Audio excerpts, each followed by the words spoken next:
এই যে ভারত উপমহাদেশের মুসলমানদের একটা দুঃখ গাথা, এখনও ভারতের মুসলমানেরা কি পরিমাণ নির্যাতিত, এটা একমাত্র যে ভারতে যায়নি, ভারতের মুসলমানদের অবস্থা দেখেনি, তারা ছাড়া বলতে পারবে না।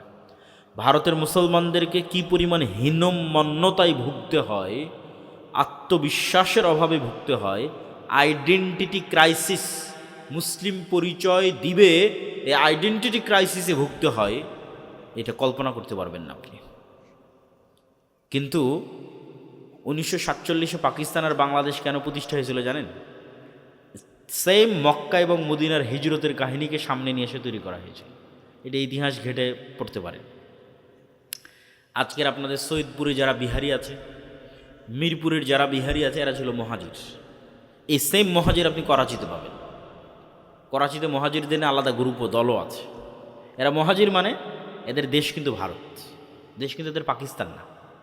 অনেকেই বিহারিদের মনে করে পাকিস্তানি, এটা ভুল। এদের দেশ ভারত। 47 এরা মনে করেছে যে মুসলমানদের নামের ওপর একটা দেশ হচ্ছে, অতএব চলো আমরা সেই দেশে যাই। 47-এর আগে পরে যেই পরিমাণ হিন্দু মুসলিম দাঙ্গা হয়েছে এবং হিন্দু মুসলিম দাঙ্গায় যেই পরিমাণ মুসলমান মারা গেছে, 71-এও ওই পরিমাণ মারা যায়নি, 24-এও ওই পরিমাণ মারা যায়নি। কিন্তু আফসোস কি জানেন? ওই 47-এর ইতিহাসই বাংলাদেশের পাতা থেকে গায়েব করে দেওয়া হয়েছে। এই জন্য তারেক রহমানের সাথে যখন আমার দেখা হয়েছিল, তখন আমি বলেছিলাম যে 47 200 বছরের ব্রিটিশ বিরোধী আন্দোলনের স্বীকৃতি। এই স্বীকৃতি ভারতের আছে, এই স্বীকৃতি পাকিস্তানের আছে। বাংলাদেশের মুসলমানেরাও ভারত ব্রিটিশদের বিরুদ্ধে যুদ্ধ করেছে 200 বছর। এদের স্বীকৃতি কই? এদের এই ইতিহাস কোথায়? পুরান ঢাকার বাহাদুর শাহ পার্কে সিপাহী বিদ্রোহে যারা অংশগ্রহণ করেছিল, তাদের ফাঁসির ঝুলন্ত লাশ সব কবর দেওয়া আছে, নাম লেখা আছে, নাম ফলক আছে। ইতিহাস, মুসলমানদের ইতিহাস, সেই ইতিহাসের স্বীকৃতি করি।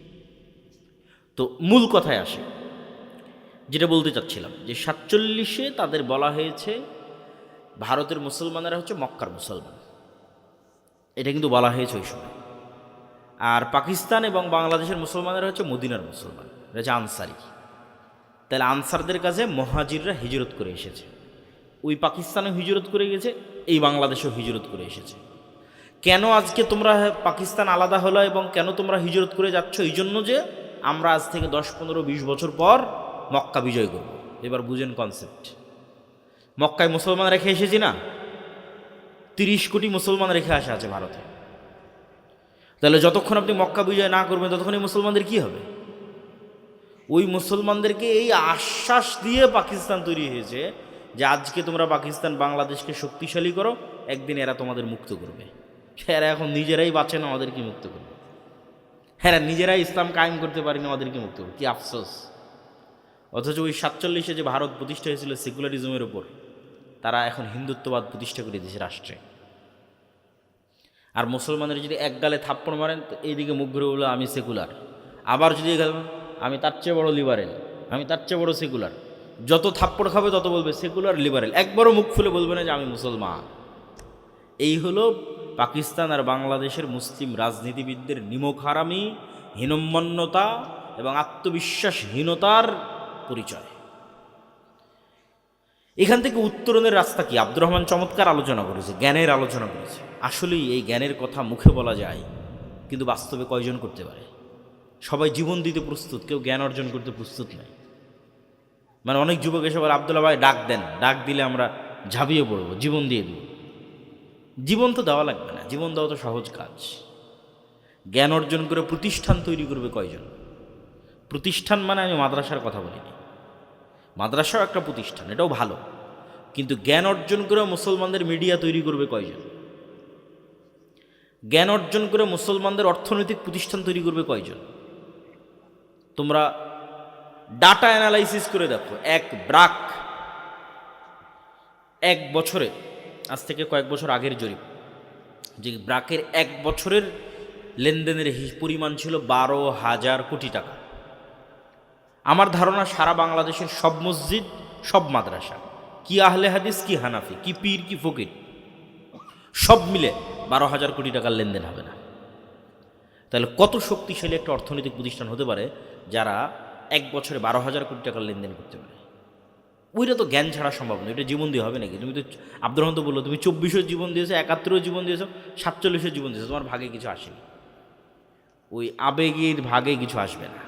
ভাগে আসবে কাদের? যাদের হাতে রাষ্ট্রের মূল পিলারের প্রতিষ্ঠানগুলোর কন্ট্রোল আছে। একটা রাষ্ট্র কিছু পিলারের উপর দাঁড়িয়ে থাকে, স্তম্ভের উপর দাঁড়িয়ে থাকে।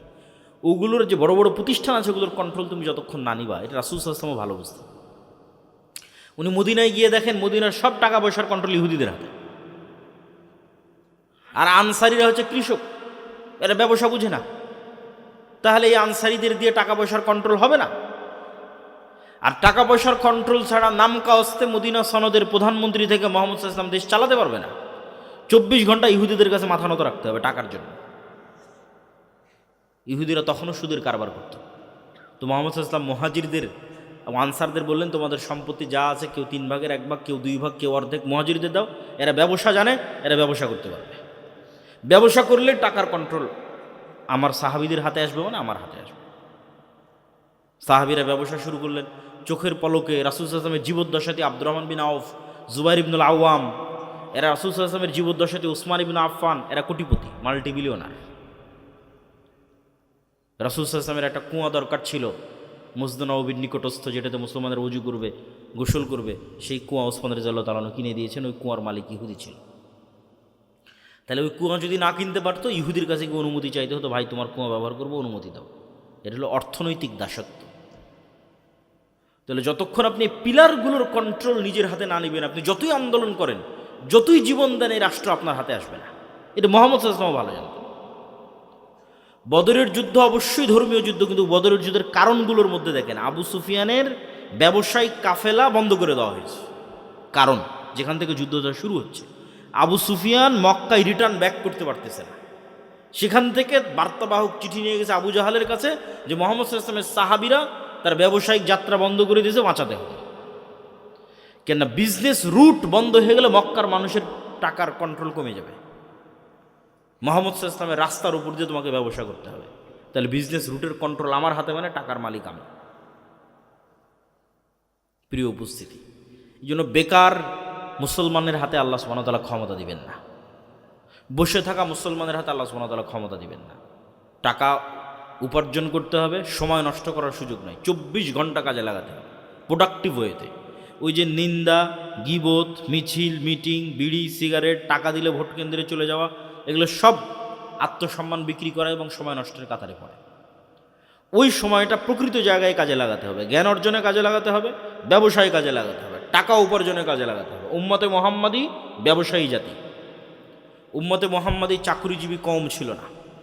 আল্লামা ইকবালও তার অ্যানালাইসিসের মধ্যে লিখেছেন, নাহি মাকাম কি খুগর তবিয়তে আজাদ, হাওয়ায়ে সাইরে মিসালে নসিম পায়দা কর।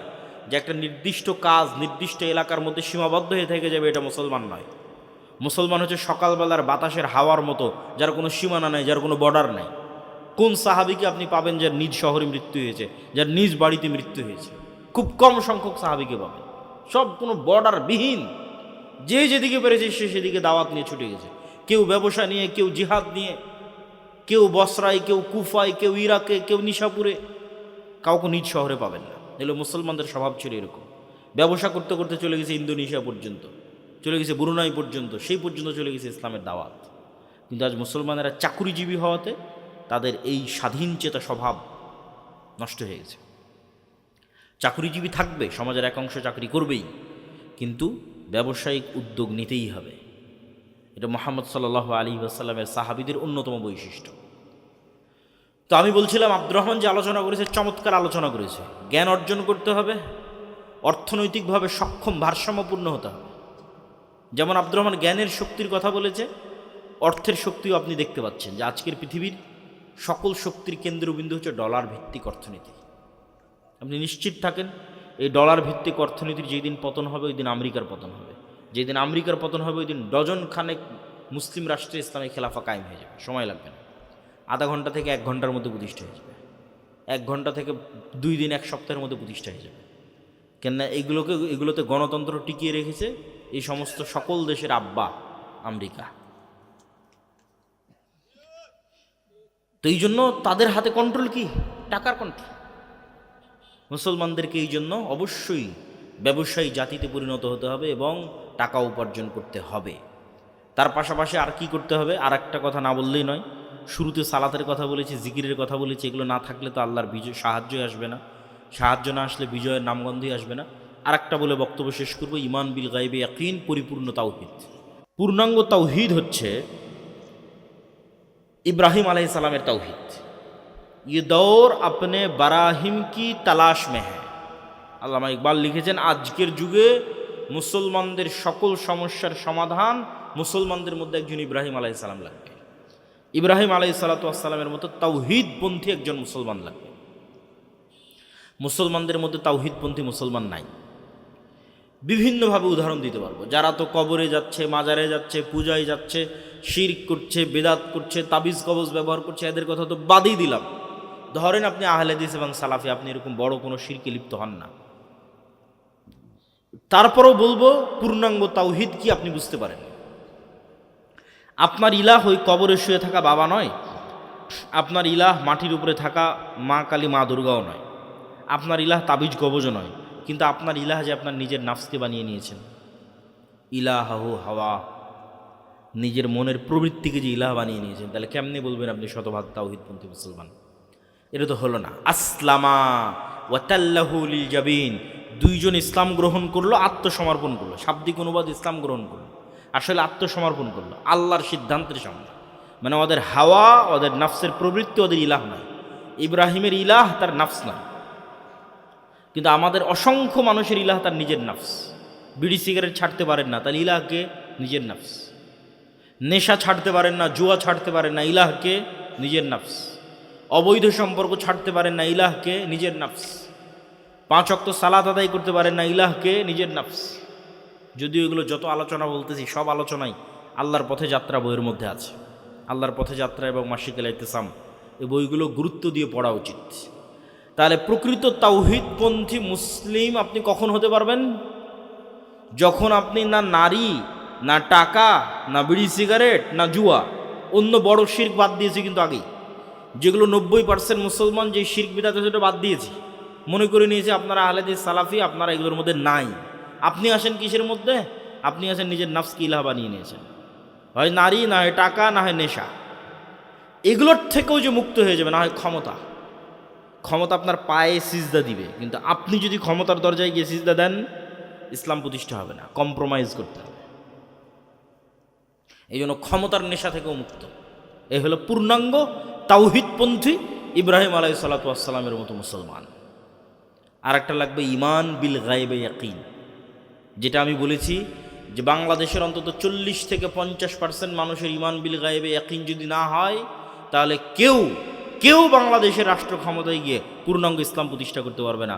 বাংলাদেশের মানুষই ওকে টেনে হেঁচড়ে ক্ষমতা থেকে নামাবে। সেই ঈমান বিল গায়বে ইয়াকিন কি? তার 1 নাম্বার পরকালের উপর ইয়াকিন।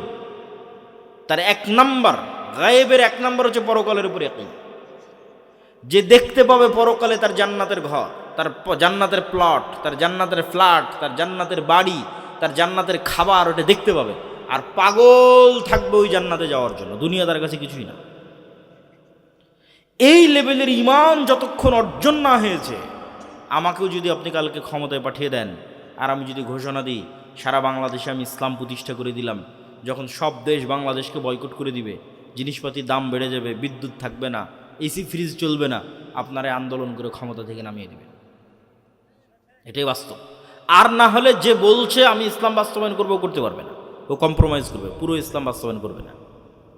আব্বারা যতটুকু অনুমতি দিবে ততটুকু করবে। তাহলে উপায় কি? উপায় অন্তত 30-40-50% মানুষের ঈমান হতে হবে আসহাবুল উখদুদের ঈমান, হতে হবে আসহাবে কাহফের ঈমান। আসহাবুল উখদুদ কারা? ওয়ামা নাকামু মিনহুম ইল্লা ইউমিনু বিল্লাহিল আজিজিল হামিদ। আসহাবুল উখদুদকে বলা হয় ঈমান ছাড়ো, না হয় সামনে আগুন আছে, ঝাঁপিয়ে পড়ে পুড়ে মরে যাও। সব ওই আগুনে ঝাঁপিয়ে পড়ে পুড়ে মরে গেছে। কেন? ওরা ওই আগুনে জান্নাত দেখেছে, এই জন্য। বলেন আল্লাহু আকবার। এটা ওদের ঈমান ছিল, এই আগুনে জান্নাত আছে। এই একই ঈমানের পরীক্ষা দাজ্জালের সময় হবে। আর ওদের পিছনে যে ঘর বাড়ি থেকে গেছে, ওই ঘর বাড়ির মধ্যে ওরা জাহান্নামের আগুন দেখতে পেয়েছে, স্বচক্ষে দেখতে পেয়েছে। ওই লেভেলের ওদের ইয়াকিন ছিল।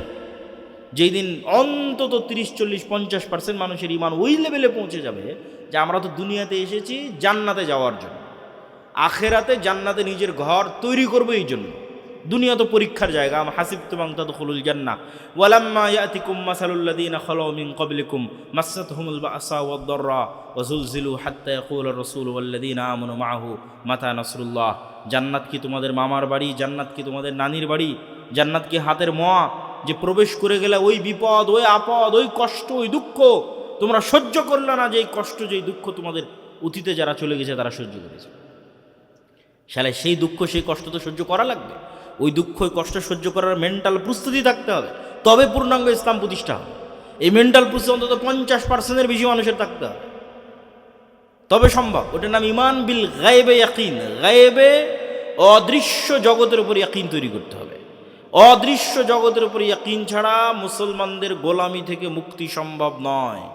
বানু ইসরাইলকে মুসা আলাইহিস সালাতু ওয়াস সালাম মুক্ত করেছেন যখন মুসা আলাইহিস সালাতু ওয়াস সালাম আমাদের চেয়ে দুর্বল ছিলেন।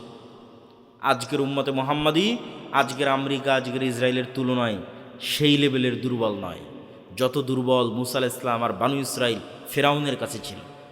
তাহলে ওখান থেকে যদি মুসা আলাইহিস সালাম উদ্ধার পেতে পারেন, বানু ইসরাইল উদ্ধার পেতে কী দিয়ে? গায়েবে ইয়াকিন দিয়ে, যেটা আল্লাহ তার হাতের লাঠিকে সাপে পরিণত করার মাধ্যমে তার অন্তরে দিয়েছেন।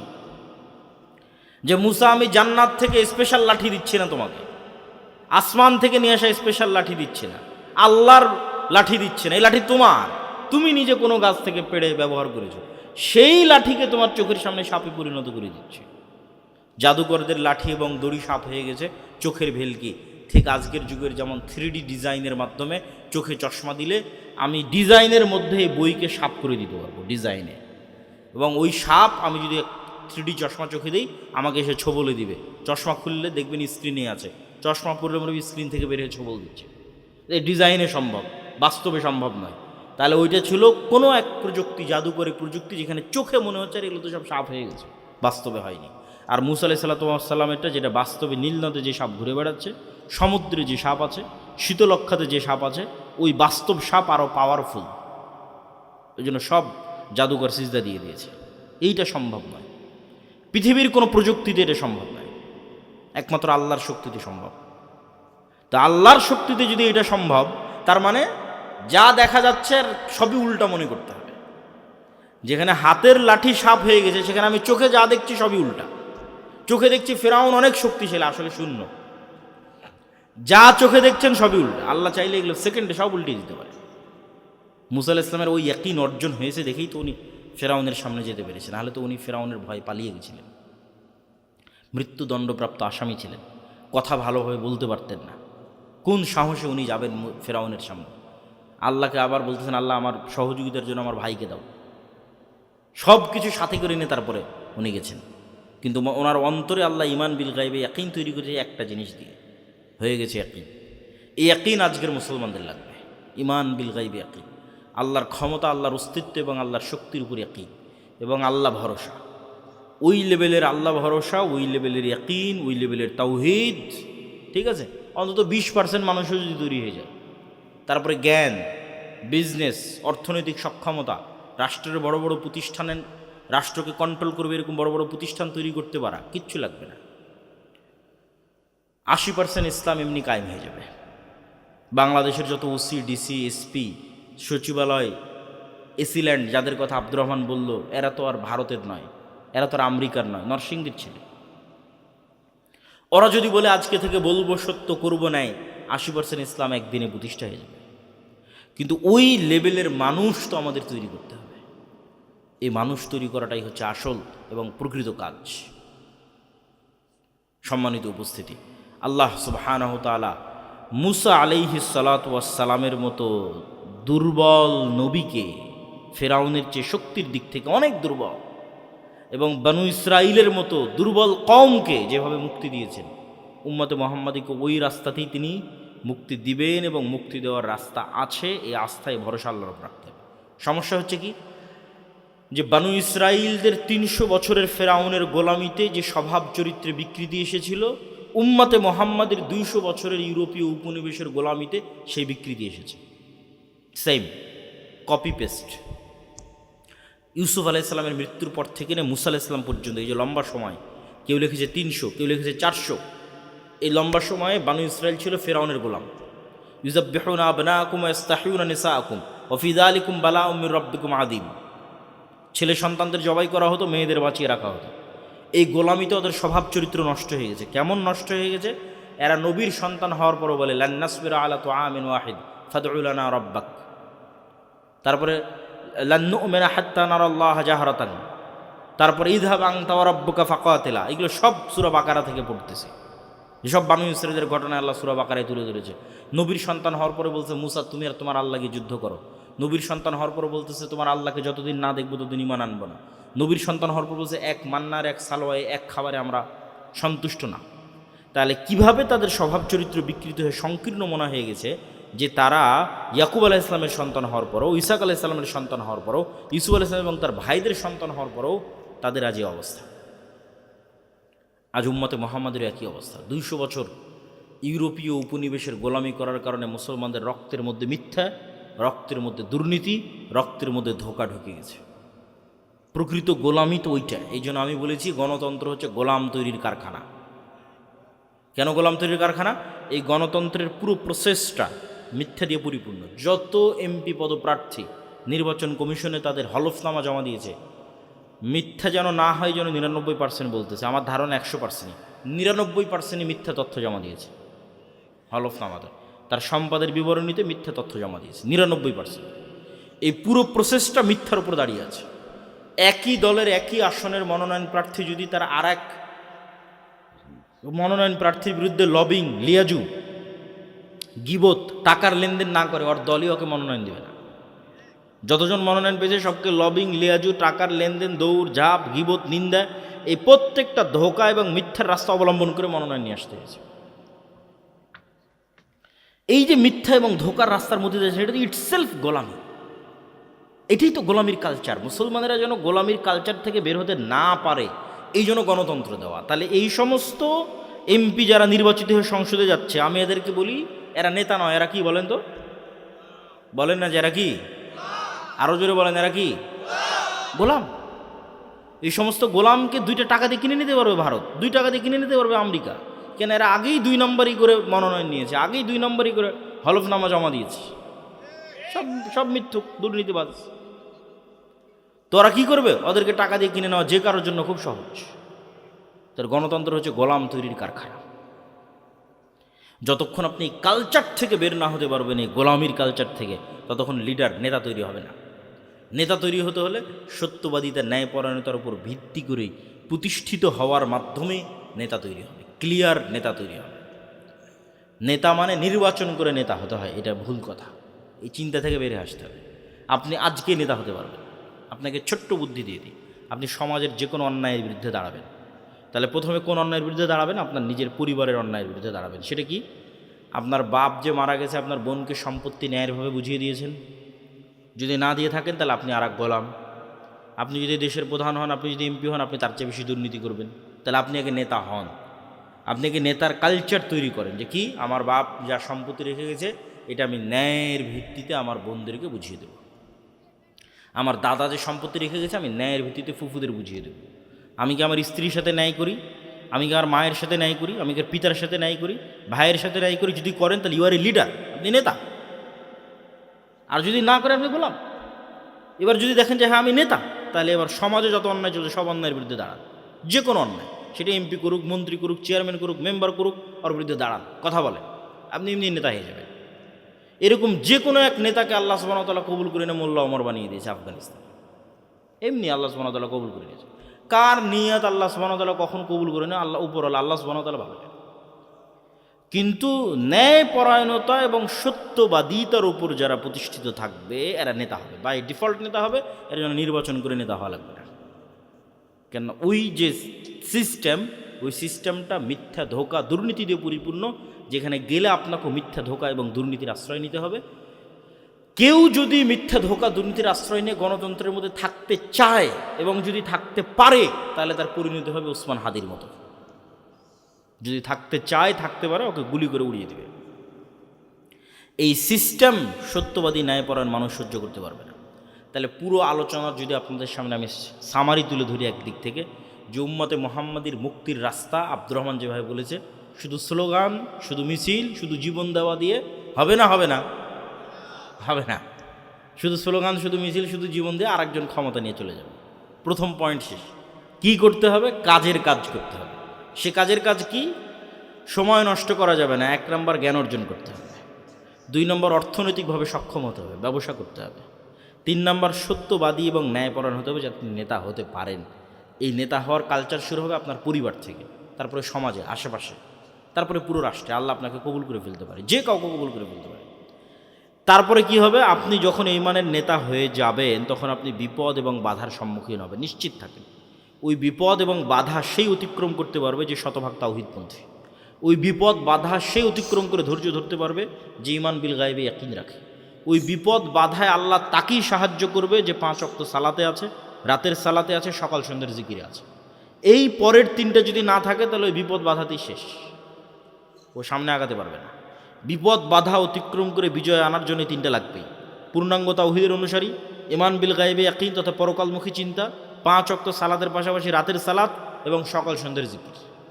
এই গুণ যদি কোনো এক এইরকম নেতার মধ্যে একত্রিত হয়ে যায়, যেই নেতা জ্ঞানী, যেই নেতা অর্থনৈতিকভাবে সক্ষম, যেই নেতা সত্যবাদী এবং ন্যায়পরায়ণ, কারো কাছে বিক্রি হয় না, পরোয়া করে না, অন্যায়ের বিরুদ্ধে প্রতিবাদ করে, এরকম কোনো এক নেতার মধ্যে যদি এই 3টে গুণ একত্রিত হয়, যে সে পূর্ণাঙ্গ তাওহীদপন্থী, সে পূর্ণাঙ্গ ঈমান বিল গায়বে ইয়াকিন রাখে, সে 5 ওয়াক্ত সালাতের পরে রাতের সালাত আদায় করে এবং সকাল সন্ধ্যের জিকির করে, ওর দ্বারা বিজয় নিশ্চিত। এরকম 500 যুবক যদি তৈরি হয়ে যায়, বাংলাদেশের রাষ্ট্র ক্ষমতা নেই, এটা পুরো পৃথিবীর রাষ্ট্র ক্ষমতা দখলের মূলনীতি বলে দিলাম। এই রকম মানুষের হাত দিয়ে বিজয় হবে, এটা নিশ্চিত থাকেন, আজ হোক আর কাল হোক। ইসলামের বিজয় এরকম মানুষের হাত দিয়ে হবে। এটা শুধু বাংলাদেশের নয়, সারা পৃথিবীর। সাহাবীদের যদি আমলনামা বের করেন, এগুলোই পাবেন। সাহাবীর এরকমই ছিলেন। কেন এরকম ছিলেন? আরও একটা দলিল দিয়ে বক্তব্য শেষ করে দিই। কেন? এরা ছিল বানু ইসমাইল। বানু ইসমাইল কোনোদিন কারো গোলামি করেনি। কোনোদিন কারো গোলামি না করার কারণে এরা বেশিরভাগ মিথ্যা, ধোঁকা এগুলো বুঝতো না। আব্দুল মুত্তালিব মুশরিক, আবু তালেব মুশরিক, কিন্তু ধোঁকাবাজ, দুর্নীতিবাজ, মানুষের সম্পদ মেরে নিয়েছে, খুঁজে পাবেন না। একটা প্রমাণ দিতে পারবেন না। আমানতের খেয়ানত করেছে, পাবেন না। কেননা ইসমাইলের সন্তানেরা কোনোদিন গোলামি করেনি, আর গোলামি না করলে এই গুণগুলো মানুষের মধ্যে আসে না। ফলত তারা বাই নেচার, বাই ডিফল্ট নেতৃত্বের গুণ নিয়ে জন্ম নিয়েছিল। মুহাম্মদ সাল্লাল্লাহু আলাইহি সাল্লাম এবং তার আশেপাশের যারা সাহাবায়ে কেরাম ছিলেন, সেটা যদি আবু সুফিয়ানও হয়, আবু সুফিয়ানের পরবর্তী বংশ উমাইয়া খলিফারাও হয়, তাহলে এরা বাই নেচার নেতৃত্বের গুণ নিয়ে জন্ম নিয়েছিল। তার সাথে শুধু যুক্ত হয়েছিল তাওহীদ, ঈমান বিল গায়বে ইয়াকিন, সালাত, রাতের সালাত, সকাল সন্ধ্যের জিকির, এগুলো যুক্ত হয়েছিল। বাকি সত্যবাদিতা, ন্যায়পরায়ণতার গুণ জন্মগতই ছিল। আর সেই গুণ আমরা 200 বছরের গোলামিতে হারিয়েছি। আশা করি আমি আপনাদের বুঝাতে পেরেছি। না বুঝাতে পারলে আল্লাহর পথে যাত্রায় বই পড়তে হবে। স্কুল, কলেজ, ইউনিভার্সিটি, মসজিদ, মাদ্রাসা, সব জায়গায় অন্তত সপ্তাহে 1 দিন হলো 2 পৃষ্ঠা করে এই বই পড়তে হবে, 3 পৃষ্ঠা করে, 1 পৃষ্ঠা করে হলো পড়তে হবে। পড়ে বুঝার চেষ্টা করতে হবে যে বই লেখক কী বলেছে। এটা প্রথম বই। যারা ভবিষ্যতে ইসলামের বিজয় দেখতে চায়, তাদের জন্য অবশ্য পাঠ্য প্রথম বই। দ্বিতীয় বই আরও কিছুদিনের মধ্যে নিয়ে আসার চেষ্টা করতেছি ইনশাআল্লাহ, যদি আল্লাহ সুবহানাহু ওয়া তাআলা তৌফিক দেন। এই জন্য এই বইটাকে মূল্যায়ন করতে হবে। মসজিদ, মাদ্রাসা, স্কুল, কলেজ, ইউনিভার্সিটি, লাইব্রেরি, যে কোনো জায়গায় নাসিম ভাইদের প্রতি উদাত্ত আহ্বান থাকবে। প্রতিটা মসজিদে প্রতি সপ্তাহে অন্তত শুক্রবারের দিন হোক, শনিবারের দিন হোক, 2 পৃষ্ঠা করে অধ্যয়ন করা। এটার মাধ্যমে চিন্তার দরজা উন্মুক্ত হবে এবং কিভাবে আমরা আল্লাহ সুবহানাহু ওয়া তাআলার কাছে সম্পৃক্ত হব, কানেক্টেড হব। শয়তান, নাফস, মালাইকা, রূহ, এগুলোর গূঢ় রহস্য এবং তত্ত্ব কী, সালাত, সিয়াম, হজ, জাকাত কিভাবে আমাদের কাজে দেয়, গুনাহ আমাদের কত ক্ষতি করে, জিকির কিভাবে আমাদের উপকার করে, ঠিক আছে, অন্তরের অসুস্থতাগুলো কী, অন্তরের অসুস্থতা থেকে পরিশুদ্ধি কীভাবে সম্ভব, এগুলো সব বিষয়ে ব্যাপক এবং বিস্তারিত আলোচনা আছে। আল্লাহ সুবহানাহু ওয়া তাআলা আমাদের কবুল করুক, আল্লাহুম্মা আমিন। বক্তব্য শোনার চাইতে আমল করার চেষ্টা করতে হবে বেশি, বলেন ইনশাআল্লাহ। বৈঠক শেষের দোয়া পড়ি, যদি কোনো প্রশ্ন থাকে করতে পারেন। সুবহানাকাল্লাহুম্মা ওয়া বিহামদিকা আশহাদু আল্লা ইলাহা ইল্লা আনতা আস্তাগফিরুকা ওয়া আতুবু ইলাইক। লম্বা করলাম না।